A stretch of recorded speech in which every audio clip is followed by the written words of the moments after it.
Hindi ako si Mon, ako si Marlon. Pero nasa Kalawan, Laguna tayo ngayon! At shoutout nga pala sa kaibigan ko, si Michael Artieda, o sa mas kilala na tawag na Shawi. Ang isa sa pinakamalupit ng butcher ng Nagkarlan. Kaya tara, samahan niyo ako mag-food trip dito sa Pamus Food Avenue. Ito nga pala ang isa sa mga bagong food park dito sa Laguna na pag-aari lang naman na nag-iisang Rosmar lang ang malakas. Kaya shoutout po sa inyo!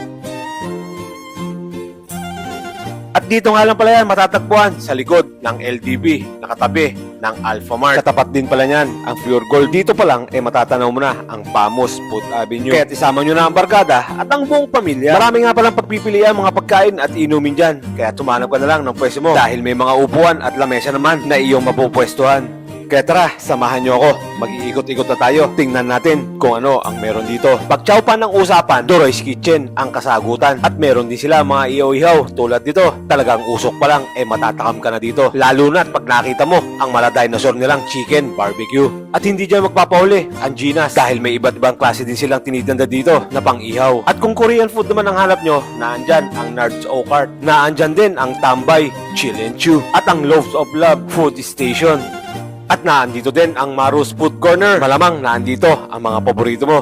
At syempre, meron din dyan silang rice meal. At kung mahilig ka sa pizza, naandyan ang Bros Pizza, ang Enzo's Pizza. At meron din sila dyan iba't ibang klaseng inumin. At hindi dyan magpapahuli ang Foca Pizza. At meron din ditong Ilocos Empanada ni Omeng. At nandyan din ang Ilocos Empanada di Balicoco na talagang makikita mo kung paano nila i-prepare ang empanada. At syempre, hindi yan tinipid sa longganisa. Sabay lalagyan mo ng itlog. Sabay salang sa kumukulong mantika. At syempre, may discount ka. Ang hindi mawawala sa mga food park, ang shawarma. At nandyan din si Joms Shawarma na mayroon tindang sisig. At eto, ang gabundok na sisig nila. At kung nakikrave ka naman sa takoyaki, huwag ka nang lumayo dahil nandito ang CFMR. Andito din ang LDK Takoyaki. May mga drinks na nga din pala sila dyan. Andyan din si Kiadars. Merong beef tapa, chicken pastel, musubi, takoyaki at pizza. Meron din dyan fried noodles. At lalagyan mo toppings ng mga siomay. At mamimili ka na lang ng sauce. Kung french fries naman ang hanap mo, meron din dito. Kasama ng twister fries, churros, at ang malupit na cheese corn.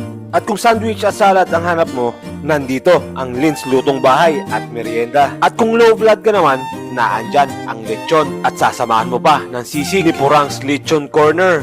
At kung paborito mo ang mga tuhog-tuhog, grabe, napakarami dito.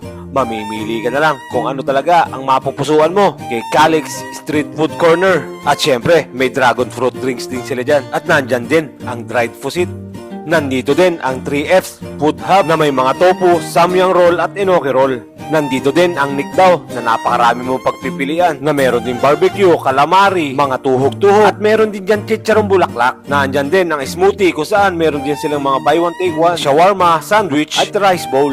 At meron din sila dyan mga pika-pika, smoothie series, halo-halo series at marami pang iba. At nandyan din ang MJ's Fresh Buko Shake. Nandyan din ang 24th Brew Menu kung saan napakarami mong pagpipilian sa mga inumin nila. At meron din dyan fried Oreo. Ang Loaves of Love Shake, nandyan din ang Dubai Chewy Cookies. Sa halagang 50 pesos, matitikman mo na ito. Nandito din ang Sammy's Food Hub na may banana pudding, mochi pop, na swak sa bulsa mo. At may mga tinda nga din pala mga wallet dyan ng Anything Creation.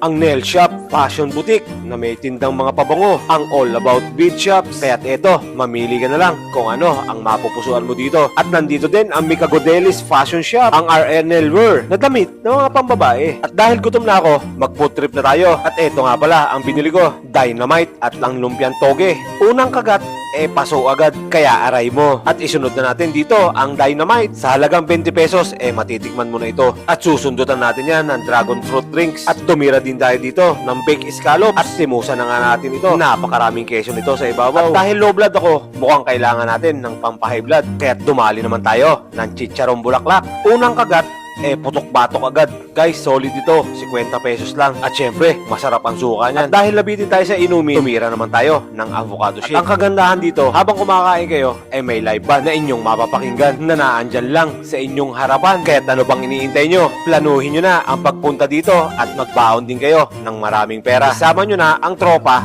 kahit pa ang inyong pamilya. At tiyak, kayo'y mag-i-enjoy dito. At dahil umaambo na, hanggang dito na lang muna. Maraming salamat at nasayang ko na naman ang 5 minuto ng buhay nyo. Palike, comment at share na rin ng video na ito para mapanood ng iba. Rosmar lang ang malakas. Adios!